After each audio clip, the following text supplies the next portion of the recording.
안녕하세요. 오늘도 사연살롱을 찾아주셔서 감사합니다. 저는 30대 여자입니다. 당신은 당신의 배우자에 대해서 얼마나 알고 계신가요? 참 대답하기 어려운 질문이겠죠.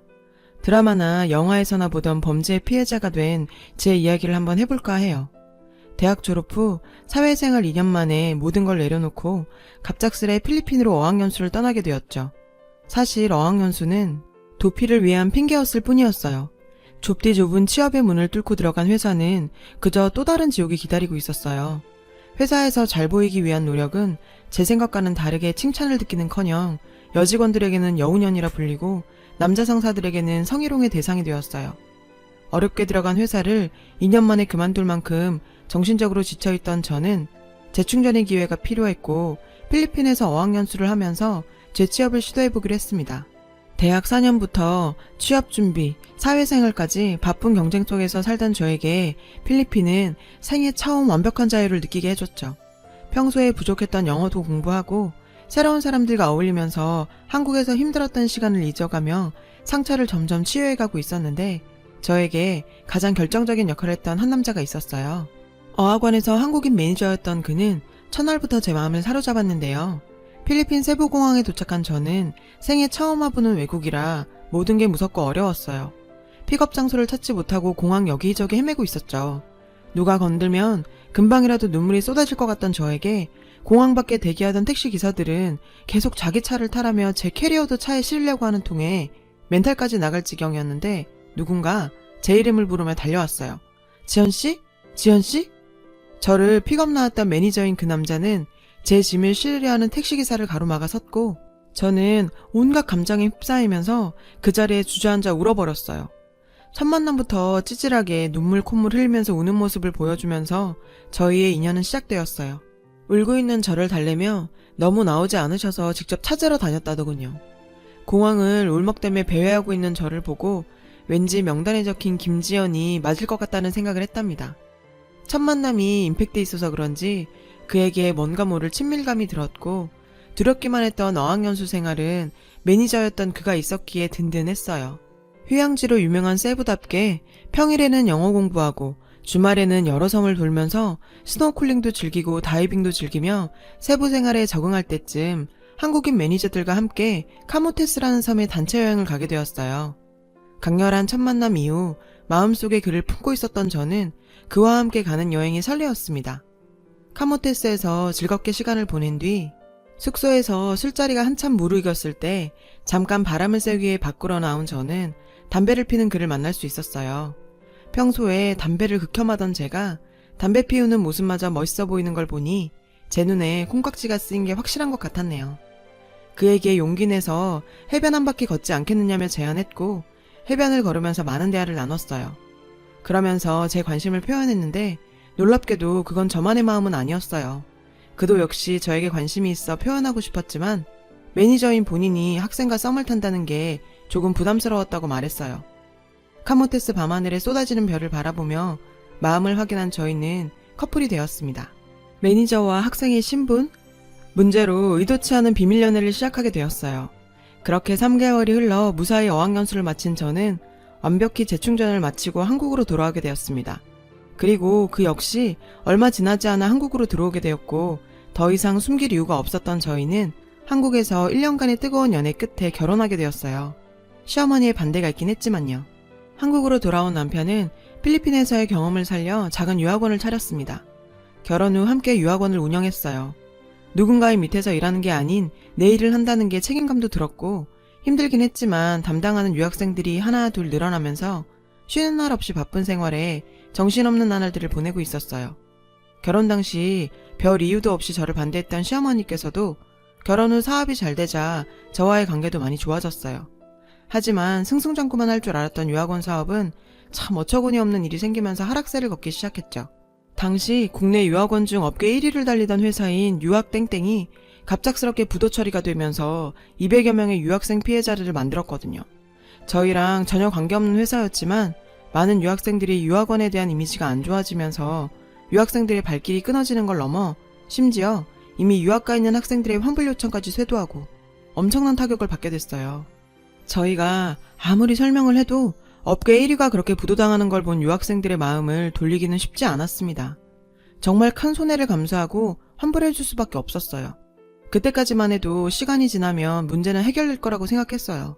저희의 생각과는 다르게 한번 잃어버린 신뢰는 쉽게 돌아오지 않았죠. 업계 1위가 망한 후 중소유학원들의 부실한 경영들 역시 주목받으면서 유학생들은 유학원을 끼지 않고 개인적으로 가는 경우들이 늘어났습니다. 수입 없이 계속 빚만 늘어나게 되었고 결국 사업을 접을 수밖에 없었어요. 야심차게 준비했던 사업이 망하고 빚만 남게 되자 남편도 매일 술을 마시지 않는 날이 없을 만큼 술을 마셔대니 저랑 마찰도 많아지면서 다투는 일이 다반사였어요. 그리고 그동안 사이가 좋아졌다고 생각한 시어머니의 태도도 180도 바뀌셨어요. 시어머니 생신을 맞이해서 선물을 드리기 위해 방문한 시댁에서 우연히 어머님과 친구분의 대화를 듣게 되었는데요. 야, 네 아들 어떡하냐? 요즘 어렵다면서. 그러길래 내가 저번에 중매 선다고 할 때 받지 그랬어. 장인이 과수원 크게 해서 나중에 그거 물려받으면 떵떵거리면서 살 수 있었을 텐데. 아휴, 내가 내 발등 찍은 거지. 점쟁이도 여자가 아들 잡아먹는 팔자라고 둘 결혼시키지 말라고 해서 그렇게 반대했는데 아들놈이 고집을 부려서 결혼시켰더니. 그렇게 시어머니가 결혼을 반대했던 이유를 처음 듣게 되었어요. 정말 어처구니가 없었죠. 겨우 점쟁이 말을 믿고 그렇게 결혼 반대를 하신 건지. 처음부터 마음에 안 들었어. 걔네 엄마 뭐 하는지 알아? 식당 청소해, 청소. 참 찌질이도 없는 애랑 결혼해서 우리 아들이 고생이지. 집안에 여자 하나 잘못 들여서 이게 무슨 꼴이니 정말. 자기 아들 사업 잘 안 되는 게 왜 내 탓인지, 그리고 가만히 있는 우리 엄마까지 씹고 물고 뜯는 건지 저도 더는 참을 수가 없었어요. 어머님, 말씀이 좀 지나치시네요. 갑자기 소리 지르며 나타난 저를 보고 어이없다는 듯이 쳐다보시는 시어머니께서는 너 어디서 소리 질러? 손님 계신 거 안 보이니? 제가 재석씨 사업 망하게 했어요? 그게 왜 제 잘못이에요? 그리고 가만히 있는 우리 엄마를 왜 그렇게 씹으세요? 지질이 없어도 평생 모으신 돈 사위 사업한다고 5천만 원이나 투자하신 분이에요. 어머님은 도대체 뭘 해주셨는데요? 이게 어디 시어머니 앞에서 소리를 질러. 손님까지 있는데. 아, 청소하는 애미 밑에서 배운 게 뭐 있겠어. 네 팔자가 사나워서 우리 재석이 잡아먹은 게 네 탓이지 누구 탓이야. 제 팔자 타령하면서 친정엄마를 모욕하는 시어머니와 더는 대화를 나누고 싶지 않아 집으로 돌아왔어요. 그날 밤 남편은 잔뜩 술에 취한 모습으로 들어와서는 다짜고짜 저에게 소리치더라고요. 네가 뭔데 우리 엄마한테 그렇게 소리를 질러? 엄마 말대로 그냥 그때 중매받아서 결혼할 걸 그랬어. 팔자에도 없는 너랑 결혼해서 내 인생 이게 뭐야. 다시 돌아가면 너 같은 애 절대 안 만나. 술에 취하면 진심이 나온다고 했나요? 저도 사업이 어려워지면서 달라진 남편 모습에 참고 참았습니다. 아무리 만칠하지만 저렇게 떠들어대는 남자와는 더 이상 살 수가 없었어요. 재석씨, 그럼 이제 우리 그만하자. 이혼해. 서류는 내가 준비할게. 우리 엄마가 투자한 돈 안 돌려받을 테니 깔끔하게 이혼하자. 그래, 듣던 중 반가운 소리네. 이혼해, 이혼. 마치 기다렸다는 듯이 이혼하자는 남편과 계속 같이 지낼 수는 없어서 이혼 준비를 하는 동안 저는 친정에 내려가 지냈어요. 그렇게 일주일 정도가 지났을까요? 저희 집으로 남편과 시어머니가 찾아왔고 쭈뼛쭈뼛대며 시어머니께서는 저희 엄마에게 사과하셨어요. 아휴, 사돈, 제가 순간 마음에도 없는 말을 해버려서 우리 지연이가 상처받았나 봅니다. 지금 제 아들놈하고 많이 반성하고 있으니 한 번만 너그럽게. 완전히 달라진 모습으로 나타난 남편과 시어머니는 저와 엄마에게 사과하며 이혼하지 말고 잘 살아보자고 저를 달래더군요. 저희 친정엄마도 살다 보면 원래 이런 일 저런 일 다 있다며 이렇게 직접 찾아와서 사과까지 하는데 한 번만 용서해주면 어떻겠냐는 제안에 일단 집으로 돌아가기로 했어요. 분명히 예전 같은 모습은 아니었지만 남편은 나름대로 저희 관계를 회복하기 위해 노력했어요. 저도 그런 모습에 닫혀있던 마음이 약간은 풀리는 듯 했죠. 그러던 어느 날 남편이 지난 날은 잊고 새로 한번 시작해보자며 여행을 가자고 하더군요. 저희 부부가 다시 시작하기 위해선 뭔가 재충전할 시간이 필요한 건 맞았습니다. 아직 빚도 남은 상황이라 여행을 통해서 앞으로의 삶도 계획해보기로 했어요. 그렇게 떠나게 된 제주도 여행은 필리핀에서의 연애 초기가 생각날 정도였고 남편도 사업하기 전 제가 좋아하던 그 모습으로 돌아갔다는 착각이 들 정도였어요. 다시 예전처럼 빚도 다 갚고 행복한 삶이 올 것만 같은 기분이 들었죠. 그리고 제가 기억하는 건 여기까지. 제가 다시 정신이 들었을 때는 얼마나 시간이 지났는지도 모를 시간이 흘렀을 때였어요. 어렴풋이 들리는 소리에 정신이 들었는데 몸은 움직이지 않았고 눈조차 뜰 수 없는 상황에 나 설마 죽은 건가 싶은 생각마저 들었어요. 정신만 깼다가 잠들었다는 생활은 계속되었고 누워있는 동안 어렴풋이 들려오는 소리만이 제가 살아있다는 걸 알려줬어요. 진짜 영화나 드라마에서 보던 것처럼 병원에 의식 없이 누워있는 사람들도 다 듣고 있다는 게 실감이 되는 순간들이었죠. 친정엄마는 매일같이 오셔서 눈물 흘리시며 저에게 말을 거셨고 엄마의 목소리에 대답하고 싶었지만 제 몸은 더 이상 제 의지대로 움직이지 않았습니다. 얼마나 지났는지 무슨 일이 일어나는지도 모른 채 병원 침대에 누워 있었는데 남편이 누군가와 대화하는 소리가 들렸어요. 설마 안 죽는 건 아니겠지? 이게 도대체 무슨 말인지, 안 죽는 건 아니라니? 무슨 말인지 정말 의아하더군요. 재석아, 걱정하지 마라. 의사 선생님 말 못 들었니? 깨어나기 힘들 거라잖아. 빨리 얘가 죽어야 우리 빚도 갚고 너도 새로 시작할 수 있을 텐데. 너도 네 몸 걱정이나 하렴. 너도 사고 때 많이 다쳤잖니. 분명 시어머니의 목소리였죠. 그 둘의 대화는 마치 제가 죽기를 바라는 듯 했고 내가 죽어야 빚을 갚을 수가 있다니. 도저히 이해할 수 없는 대화는 제 머릿속을 온종일 떠나지 않았어요. 그 후로도 병실에서의 그 둘의 대화는 계속되었고 저는 이 인간들이 빚을 갚기 위해서 제 사망보험금을 노리고 일부러 사고를 냈다는 사실을 알게 되었어요. 그때부터 저는 진짜 이대로 죽으면 안 된다는 생각이 들었어요. 어떻게든 깨어나서 복수해야겠다는 생각밖에 안 들었습니다. 제 바람에 기적이 일어났던 걸까요? 조금씩 손가락도 움직여지고 눈도 떠지면서 마비됐던 몸이 점차 풀려가는 게 느껴졌어요. 그 인간들의 그 악마 같은 모습의 증거를 잡기 위해서 친정엄마가 왔을 때 힘겹게 눈을 떴어요. 너무 놀라서 의사 선생님을 부르려는 엄마를 말리며 잘 나오지 않는 목소리를 짜내면서 말했어요. 엄마, 녹음기 좀 준비해줘. 알리지 마. 나 깨어난 거. 엄마는 어리둥절한 듯 보였지만 제 말대로 녹음기를 준비해 주셨어요. 녹음기를 침대 사이에 끼워놓고 그 인간들이 이야기를 할 때마다 녹음했어요. 아, 진짜 아주 징글징글하게 안 죽네. 어차피 죽을 거 빨리 좀 죽어주지. 더럽게 목숨줄 질기네. 내가 그때 더 확실하게 사고를 냈어야 됐는데. 그래, 그때 조금만 확실히 했으면 이렇게 쓸데없이 시간 보낼 필요도 없었는데.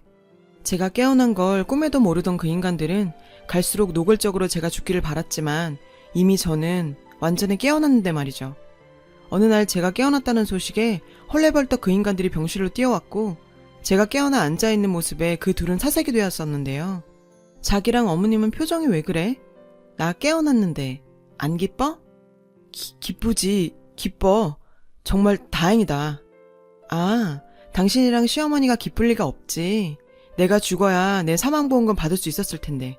아쉬워서 어째? 제 말 한마디에 그 둘은 얼굴이 파랗게 질려버렸어요. 그게 무슨 말이야? 나 죽이려고 일부러 사고 냈다면서. 너 빚도 갚고 새로 시작해보겠다고. 나 누워있을 때 왜 이렇게 안 죽느냐며 고사 지내더니 뭐 모른 척이야. 어머, 얘 봐라. 사고 나더니 머리를 다쳤나. 나랑 네 남편이 너 누워있는 동안 지극정성으로 보살펴서 깨어나서는 뭐? 말도 안 되는 소리를 하고 있니? 이러려고 일부러 우리 집 친정까지 찾아와서 이혼하지 말라고 말리신 거예요? 너희 모자는 다 계획이 있었군요. 밖에 경찰 기다리고 있으니 억울하시면 거기에 가서 말하세요. 경찰분들이 들어오셨고 두 인간은 보험금을 노린 고의 교통사고 살인치사 혐의로 체포되었죠. 시몬은 그때까지도 전현이 머리를 다쳐도 한참을 다쳤네. 경찰 양반, 저 미친 여자 말만 믿고 지금 이렇게 행동하는 겁니까? 증거 있어요, 증거? 네, 증거 있네요, 여기. 그 인간들의 목소리가 나오는 녹음기를 틀자 그 둘은 서로를 쳐다보며 아무 말을 못했고 경찰들은 그 둘을 긴급 체포했습니다. 경찰 조사 결과는 정말 말이 안 나올 정도로 충격적이었어요. 평소 제가 보험을 많이 들고 있었고 교통사고 사망 시에 사망보험금이 8억 가까이 나온다는 사실을 남편이 알았던 거죠. 저를 죽이기로 결심했다고 했는데요. 사람들이 의심을 피하고자 자기가 다쳐가면서 직접 사고를 냈고 블랙박스 확인 결과 사고 직전에 제가 타고 있는 조수석 측으로 핸들을 틀어버리는 장면도 고스란히 찍혀 있었습니다. 더 충격적인 건 그런 아이디어를 준 사람이 바로 시어머니였어요. 본인이 TV에서 봤다면서 피해자가 죽으면 고의성 입증이 쉽지 않다며 걱정하지 말라고 아들을 독려했다고 해요. 참, 아들이 사람을 죽인다는데 말리기는커녕 오히려 같이 동참하는 걸 보니 그 어미에 그 아들답다는 생각이 들었어요. 본인 목소리로 범죄를 시인하는 녹취 덕분에 사건 처분은 빨리 진행되었고 꼴에 자기 엄마라고 자기가 모든 범죄를 했다고 자백했다고 하더군요. 재판장에서 그 남자의 모습은 그저 초라하기 그지없는 범죄자의 모습이었고 시몬은 아직 본인의 잘못을 반성하지 못하는 듯 했어요. 네 년 때문에 내 아들이 적골이 됐어. 이 남편 잡아먹으려나. 어디서 년년거려. 당신 아들 내가 잡아먹은 게 아니라 당신이 잡아먹은 거야. 아들이 사람 죽이겠다는데 말리지는 못할 망정 사람 죽이라고 시키는 놈애가 세상에 어딨냐. 당신 때문에 당신 아들 저렇게 된 거니 남 탓하지 마. 제 사망보험금을 노리고 고의사고를 낸 혐의로 남편은 징역 3년을 받게 되었어요. 평생 감옥에서 썩어도 모자랄 판에 3년이라니. 하지만 보험사에서는 저 사고로 제가 사망했으면 3년은커녕 사망보험금 8억을 그대로 받았을 거라고 하더군요. 제가 살아남아서 보험사로서도 다행이라며 제 치료비와 사고에 따른 보험금은 지급해 주셨어요. 아직도 제 몸이 완전 정상은 아니라 병원 치료받으며 지내고 있지만 정말 저승문턱까지 갔다 오다 보니 살아있다는 게 이렇게 소중할 수가 없네요. 여러분도 자신을 좀 더 사랑하고 행복한 삶 꾸려나가시길 바랍니다. 여러분, 사연 댓글에 응원과 현명한 조언 부탁드려요. 좋아요와 구독은 저에게 큰 힘이 됩니다. 오늘도 좋은 일 가득하세요.